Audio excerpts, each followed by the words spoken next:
My initials are Law, Lawrence Antonio Rather. My initials kind of are my brand. It's who I am. It's another stamp of myself.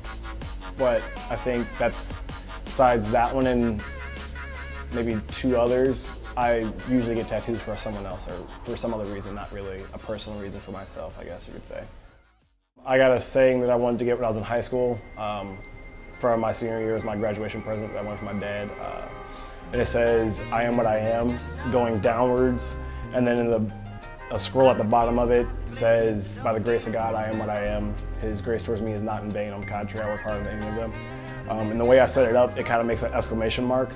And the reason I got that one is kind of, everyone wants to judge me for being a smaller player, or I don't do what everyone else does, I'm not how they are, and it's just, I am what I am. I'm not going to change for you or anybody else. It's how I am as a person, it's how I am as a man. The one in my inner bicep.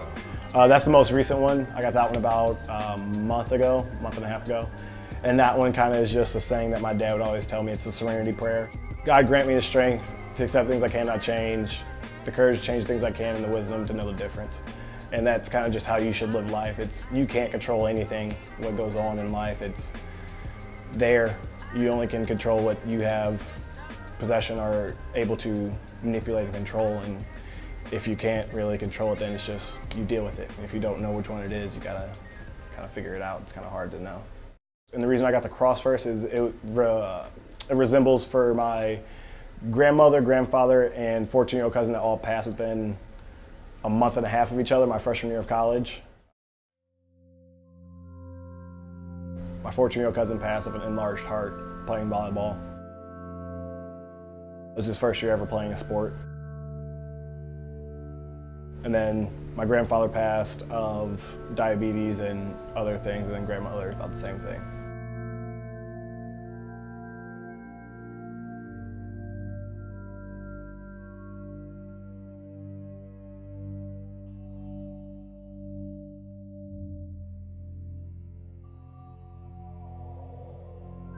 My left chest to rib. That one's probably the most detailed out of all of them. It kind of has the most into them. It's kind of a anatomy type tattoo, so it shows the heart and like the skin and everything peeled away through the muscles, and it shows the heart, and it has the Hermes staff, which is the medical symbol, stabbed into the heart, and then it goes into my rib cage where you see the ribs and you see a military dog tag hanging off. And that kind of represents my mom and dad. My mom's the medical side, my dad's the military. I mean, they both were in the military. But it allows me to show what's close to my heart and what's really driving me, what's there for me.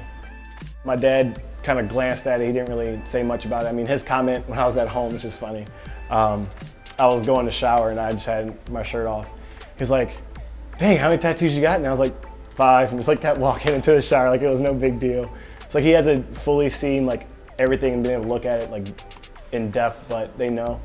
So, I mean, it's for him, but it's not only that, it's just my way of putting out the story of why I have everything I have, and it's not a pointless tattoo, I guess.